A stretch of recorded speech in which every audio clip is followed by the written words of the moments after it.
Elliott here, Lazy Dogs Records. A little of this and a little of that today on this nice mid-October day. Hope everyone is doing fine, and I've got some VCLT I'd like to share with you and express my gratitude for, and a few other things I'd like to share with you. Tried not to make this a very long video, but Nick Pentezzi, I know I said that wrong. Nick, I apologize. Nick P. Nick is a great participant in the vinyl community. He participates in the live streams a lot as a peanut gallery participant with lots of great ideas and lots of great input.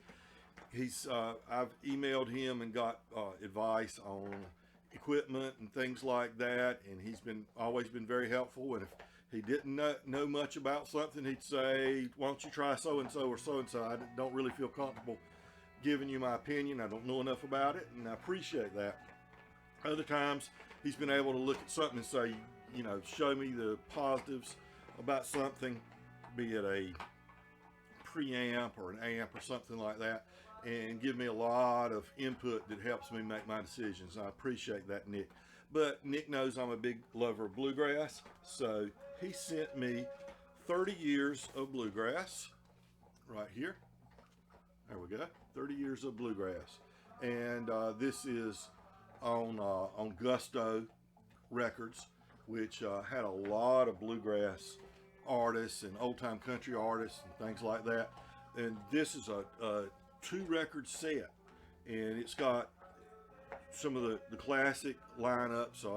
Stanley Brothers, Reno and Smiley, Flatt and Scruggs are on here at least once or twice. Yep, at least once or twice on here. Jimmy Martin, but it's also got some of the artists that maybe aren't quite as, you know, names don't jump right down at you. Halo Brown, who's a name I've seen a lot. Don't have any of his records, but now I've got a couple of cuts that Halo Brown does on here.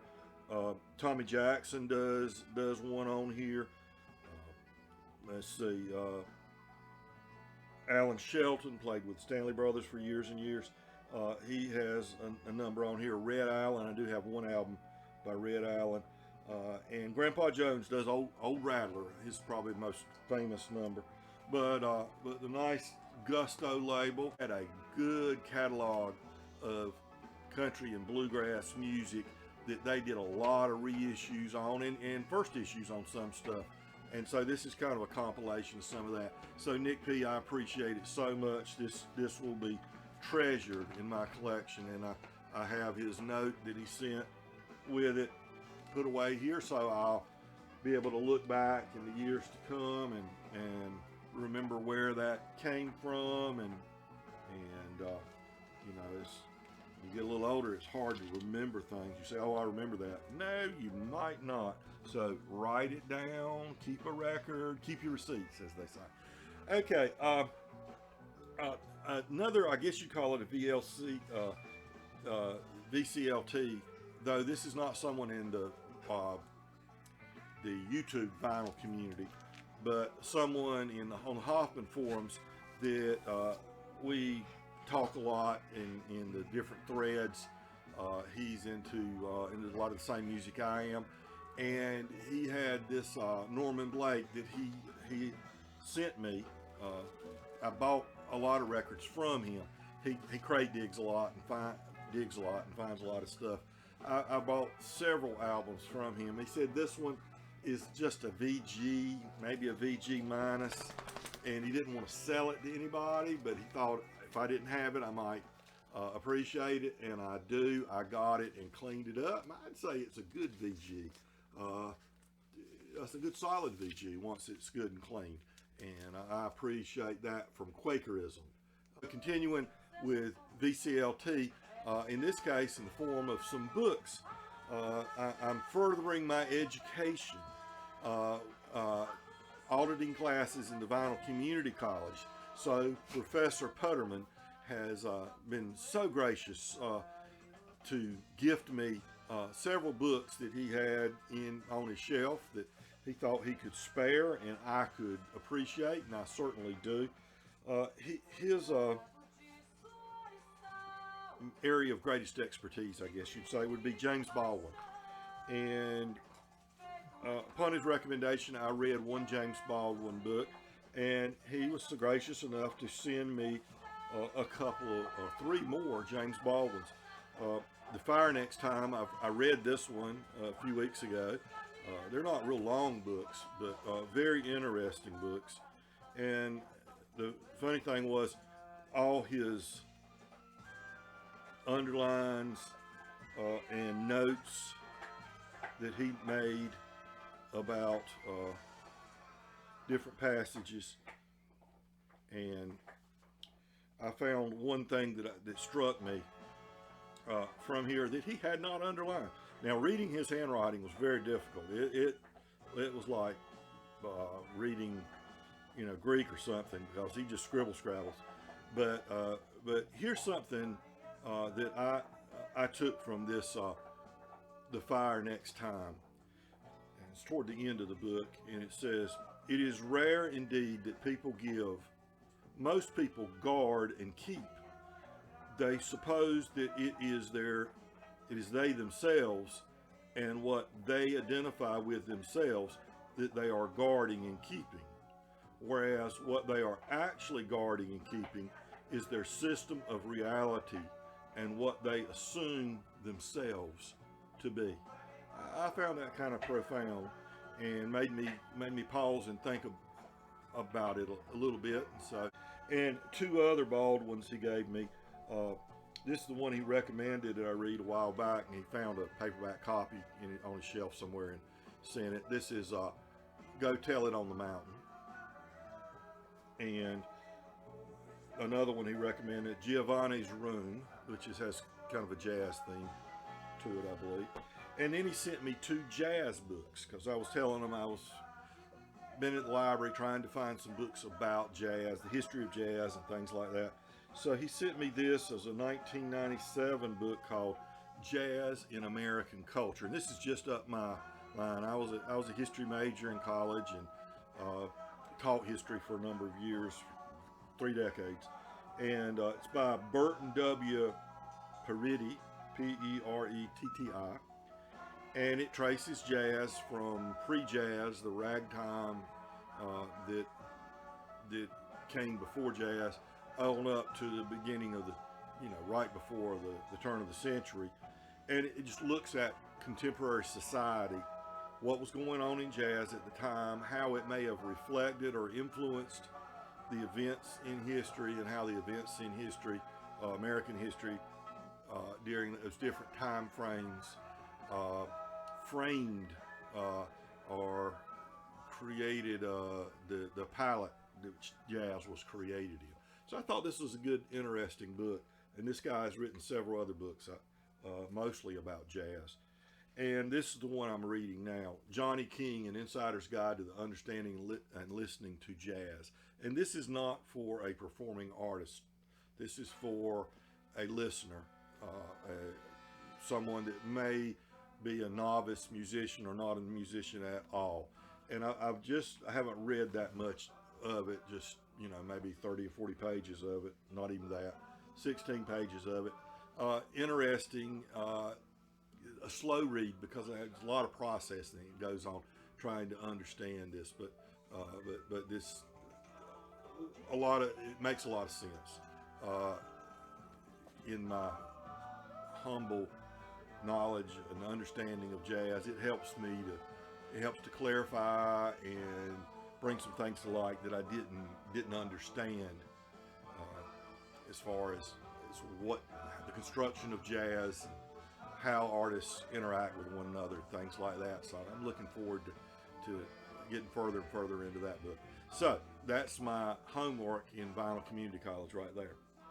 Now, the influence of the vinyl community on what we listen to. A couple of examples.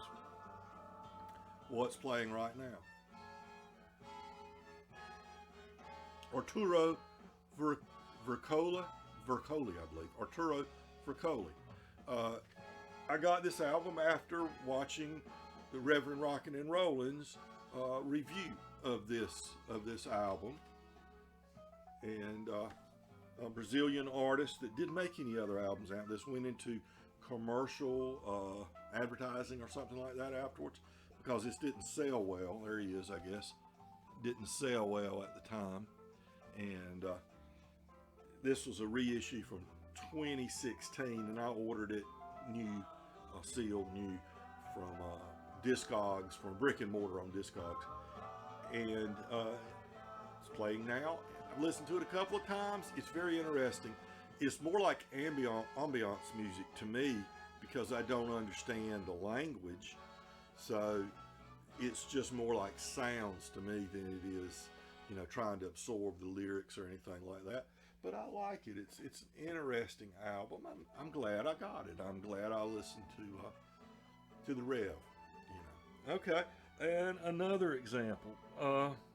All the talk about John Coltrane's Blue Note, the Tone Poet, issuing the stereo with the additional tracks and the mono at the same time. If you noticed, a lot of people bought, or at least I heard about a lot of people buying both.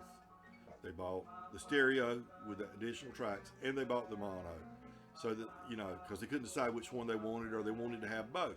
And some people got both and then decided, okay, which one do I want to keep? And that was the case. I got this from the Hoffman forums. This is the mono Tone Poet. It's my first Tone Poet, by the way. I'm not showing you anything you hadn't seen a million times. But this was a used copy. But I don't think the guy that I bought it from played it more than 2 or 3 times. And so I picked it up for a little bit cheaper than I could have gotten it buying it new. But listen to this several times now. I already had a copy of the Blue Note, but what I have is that inexpensive European questionable source material jazz version of it's on Dawg, D-O-L, one of those mini jazz images, I believe is one of them, where they're probably just using a file of some sort to create the vinyl. So I'm not a person that does these comparisons, but maybe sometime I will sit down and play this and then play the Dawg and see if Morse comes out with this. Probably does, but is it, you know, is it significant? Or on Sugar Hill, Americana music from 2013, I believe, is when this first came out, and it's Sarah Jarosa, Texas-born. It's called "Build Me Up from Bones." Texas-born artist, very creative. She was very young when, I think she was probably 22 or 3 when this album, when she released this album, maybe even younger than that. It says, the captivating 2013 studio album, #1 Americana chart-topping release from the multi-Grammy award-winning artist. How would I characterize this? I'd call it modern folk. Okay, she's an excellent guitarist and multi-instrumentalist, but it's more, the emphasis is more on her vocals and her songwriting than it is on her significant instrumental prowess. Fat Possum Records album I bought new as well. This was issued in 2016. You're not going to get high quality, you know, you're not going to do a $600 craft version of this one. Blaze Foley, the Dawg Years, literally taken from some old reel-to-reel tapes they found where he was sitting in a friend's living room with the family sitting around, him and his guitar playing, and you can hear the babies in the room, you know, the family's baby, and the baby starts crying every once in a while, making noises. And this is 20 tracks from the great songwriter, legendary songwriter, Blaze Foley. I love the story of where he got his name. He falsely claimed, I mean, you know, it's just part of his mythology, that he was the illegitimate son of Blaze Starr, the stripper from, I think, New Orleans, and Red Foley, the country music singer, country music and gospel singer. He's actually from Arkansas. When his family were traveling gospel musicians growing up. And that's the treehouse, by the way. He lived in a treehouse with his girlfriend for a few years. 2018, and can't find this in the U.S. hardly.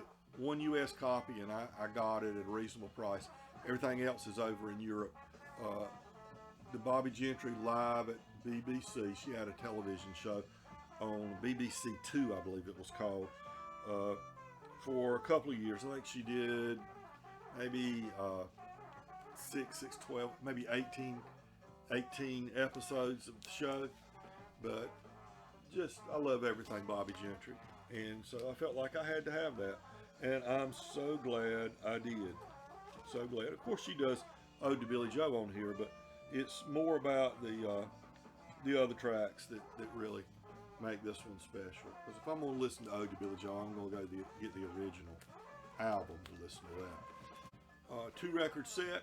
This was inexpensive, on sale on Amazon. Art Blakey's Jazz Messengers with Thelonious Monk. Okay.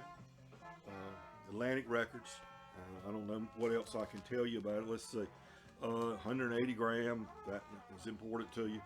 With a whole extra disc of outtakes, most of them previously unreleased, remastered from the original tapes in mono. So that's important. Remastered from the original tapes in mono. And it doesn't say it's totally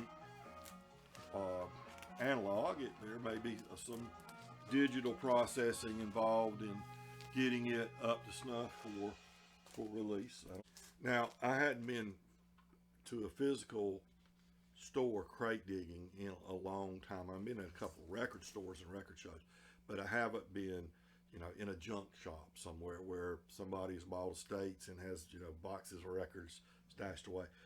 Until today, I went in to Hidden Treasures. A guy I know has this little shop. He buys up estates and, contents of homes and,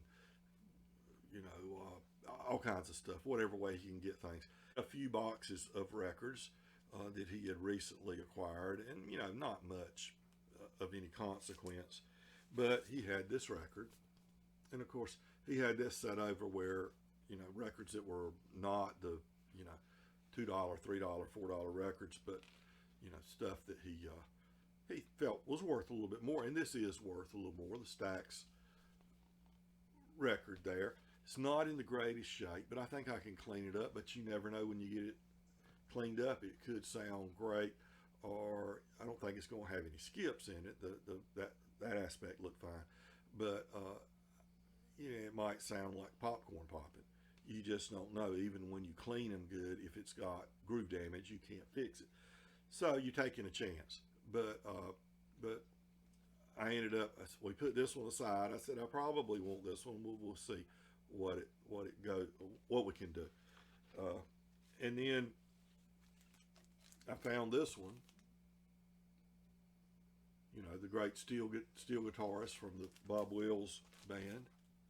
And this is one of those Columbia Historic Edition albums. This is in mint condition, but he only wanted 75 cents for this one, which is the one I thought was probably the most attractive one to me, that I would have been more willing to pay, $5 or more for. And then I saw this one, and then I started thinking, nothing else besides these two that I want to keep in my personal collection. But I've got the table at the antique shop, the vintage shop, and if I can find some things that I can sell, clean up, and sell there, and he knows that that's what I'm doing. I mean, it's no secret. We talk about this all the time. If I can get from him for a couple of bucks and clean them up, and then I'll turn around and put them in new sleeves and everything, and sell them for $5 or $6 at my vintage shop. They're $6 now. They used to be $5. So I found, just very quickly, Sting, Sister Sledge, and these, starting here, these are all in mint condition. They're just not, stuff that has great resale value. Peaches and Peaches and Herb, and several Daryl Hall and John Oates albums. It's not that I don't like any of these, but it's just the stuff I won't ever get around to playing.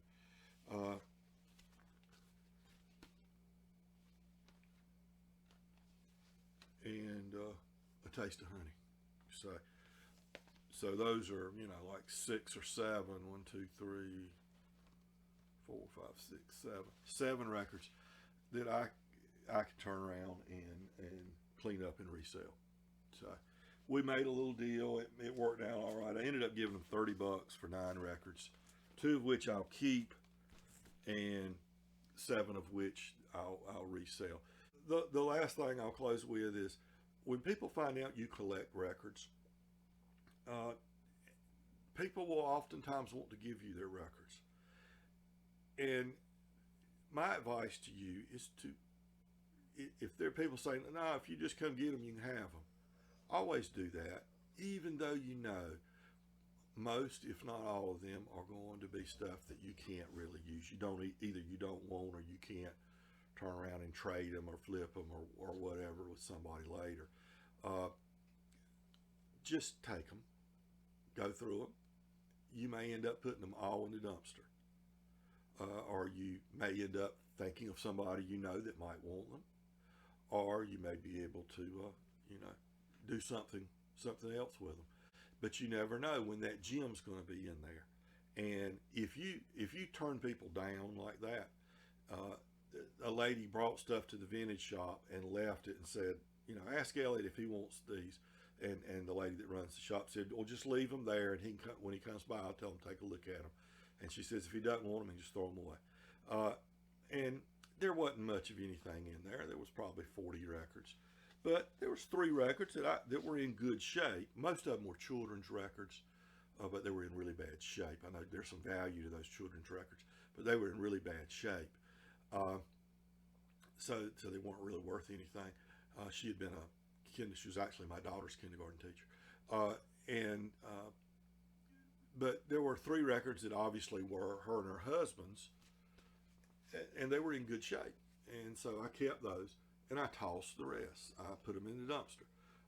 Sonny James, the 4 Seasons second vault of golden hits, and the Fifth Dimension. Now I've got these records. So I don't really need these records in my collection, but I can clean them up, and I can put them back at the vintage shop, and there's a little bit of money made. But if you turn people down, if I told, and then I saw her at the post office like a week later, I said, yeah, Susan told me that you dropped some records off. I hadn't had time to go by there and get them yet, but I appreciate it so much. She says, in fact, I've got some in the back of the truck right now if you want any more. And I said, sure. And we went back there, and she lifted the hatch on her Bronco or whatever she was driving, I can't remember.